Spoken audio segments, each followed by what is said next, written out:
আজকে আলোচনা করব যারা দীর্ঘদিন ধরে গ্যাসের সমস্যা নিয়ে ভুগছেন। গ্যাস, অ্যাসিডিটি, গলা বুক জ্বালা, টক নোনতা, ঢেকুর ওঠা, এমনকি পেটে ফাঁপ ধরা, কোষ্ঠকাঠিন্যের মতো সমস্যা, এমনকি গুঠি আরিশ বা পাইলসের মতো সমস্যা নিয়েও ভুগছেন। কোনো রকমের কোনো মেডিসিনে আপনি আরাম পাচ্ছেন না। অ্যালোপ্যাথি, হোমিওপ্যাথি, আয়ুর্বেদিক সকল আপনি মেডিসিন খেয়ে দেখেছেন, কিন্তু তাতে কোনো রকমের রেজাল্ট পাচ্ছেন না, কোনো রকমের আরাম পাচ্ছেন না। তাহলে আজকের ভিডিও আপনার জন্য। আজকে আপনি সাথে থাকুন। আজকের ভিডিও আপনি পুরোপুরি যদি দেখেন, আপনার এইরকম যদি সমস্যা হয়ে থাকে, তাহলে অনেক আপনার কাজে আসবে, অনেক উপকারে আসবে। তাহলে দেখতে থাকুন। সর্বপ্রথম আমাদের জানতে হবে যে আমাদের গ্যাস, অ্যাসিডিটি, গলাবুক জ্বালা, এই যে সমস্যাগুলো আছে, এগুলো হওয়ার পেছনে কারণটা কি, এর অ্যাকচুয়ালি কারণ কি, অ্যাকচুয়ালি রিজন কি, সেটা জানার চেষ্টা করতে হবে। এগুলো হওয়ার পেছনে আমাদের যে কারণগুলো আছে সেটা হচ্ছে আমাদের লাইফস্টাইলের পরিবর্তন। দেখা গেল যে প্রচুর পরিমাণে রাত্রি জাগরণের যদি সমস্যা থাকে, তাহলে আপনার গ্যাস, অ্যাসিডিটি হতে পারে। অতিরিক্ত যদি ফাস্টফুড খাওয়ার অভ্যাস থাকে, তাহলে গ্যাস, অ্যাসিডিটি, টক নোনতা, ঢেকুর ওঠার সমস্যা হতে পারে। পায়খানা কষার সমস্যা হতে পারে। সেই পায়খানা কষার থেকে দীর্ঘদিন ধরে, একদিন, দুদিন, 5 দিন, এভাবে দীর্ঘদিন ধরে কোষ্ঠকাঠিন্য হওয়ার ফলে অ্যানাস ক্যানেলের দ্বার চিরে যায়, রেকটামের দ্বার চিরে যায়। সেখান থেকে আস্তে আস্তে ব্লিডিং হতে পারে, আস্তে আস্তে ব্লিডিং হতে থাকে, ব্যথা হতে থাকে। সেখানে অনেক দিন হয়ে গেলে সেখানে গুঠি জন্মায়, সেটাকে আমরা গুঠি হারিস বলে থাকি। তাহলে এখন জানতে হবে যে এগুলা হওয়ার পেছনে যে কারণগুলো রয়েছে, এগুলো আমরা কিভাবে আমরা পুরোপুরি সারিয়ে উঠতে পারবো, এবং এর কি ঘরোয়া কি ট্রিটমেন্ট আছে সে সম্পর্কে আজকে জানাবো।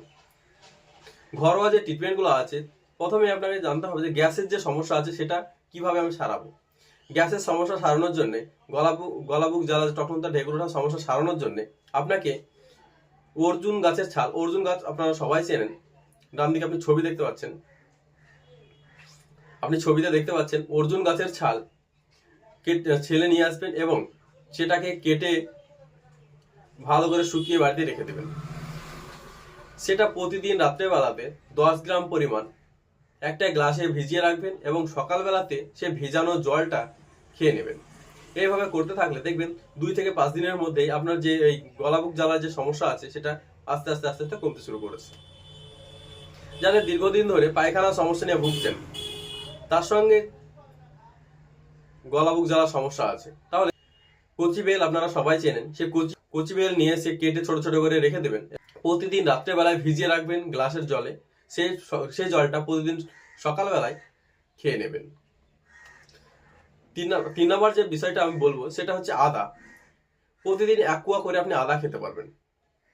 এগুলো যদি আপনি করেন, তাহলে দেখবেন যে আপনার যে গ্যাস, অ্যাসিডিটির যে সমস্যা আছে, গলাবুক জ্বালার যে সমস্যা আছে, টক নোনতা, ঢেকুর ওঠার যে সমস্যা আছে, এমনকি দীর্ঘদিন ধরে কোষ্ঠকাঠিন্যের যে সমস্যা আছে, সেখান থেকে যে আপনার পায়েস, গুঠি হারিসের মতো সমস্যা হওয়ার যে সম্ভাবনা রয়েছে, বা পেটে আলসার হওয়ার যে সমস্যা রয়েছে, সেটা আপনার আস্তে আস্তে আস্তে আস্তে আরাম হতে শুরু করছে। দেখবেন একটু খাওয়া দাওয়া করলেন, পেটটা ফুলে গেল, একটুতেই জ্বালা পোড়া শুরু হয়ে গেল পেটে। খাওয়ার আগেও জ্বালা পোড়া করছে, খাবার খেতে শুরু করছেন তাতেও জ্বালা পোড়া শুরু হয়ে যাচ্ছে। সেই সমস্যা আস্তে আস্তে আস্তে আস্তে আপনার আরাম হতে শুরু করেছে। হ্যাঁ, আর একটা বিষয় আপনাদেরকে মাথায় নিতে হবে, সেটা হচ্ছে আমাদের যে লাইফস্টাইলের পরিবর্তন। যদি অতিরিক্ত রাত্রি জাগরণের সমস্যা থাকে আপনার, তাহলে রাত্রি জাগরণের সমস্যা যদি দীর্ঘদিন ধরে অতিরিক্ত রাত্রি জাগরণের সমস্যা থাকে, তাহলে রাত্রি জাগরণ কমানোর চেষ্টা করতে হবে। পর্যাপ্ত পরিমাণে জল খেতে হবে। সারাদিনে অবশ্যই 3 লিটার জল খাওয়ার চেষ্টা করবেন। প্রাপ্ত বয়স্ক মানুষ অবশ্যই 3 লিটার জল খেতে হবে।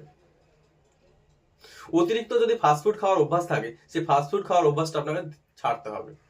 দেখবেন এইগুলো যদি আপনি করতে পারেন, তাহলে দেখবেন আপনার যে দীর্ঘদিন ধরে যে পেটের সমস্যা নিয়ে ভুগছেন, গলাবুক জ্বালা, টক নোনতা, ঢেকুর ওঠা, শরীরের এনার্জি লস হয়ে যাওয়া এবং চোখের কোণে কালি পড়ে যাওয়া, এর যে সমস্যাগুলো আছে সেটা আপনার আস্তে আস্তে আস্তে আস্তে আরাম হতে শুরু করেছে। আমার এই চ্যানেলের ভিডিও যদি আপনার ভালো লাগে, তাহলে সাবস্ক্রাইব করবেন এবং ফেসবুক থেকে দেখে থাকলে ফলো করবেন, লাইক শেয়ার করে পাশে থাকবেন। এই চ্যানেলে হেলথ রিলেটেড সকল ভিডিও আপলোড করা হয়। আপনাদের অনেক উপকার আসবে, অনেক কাজে আসবে। ধন্যবাদ, ভালো থাকবেন।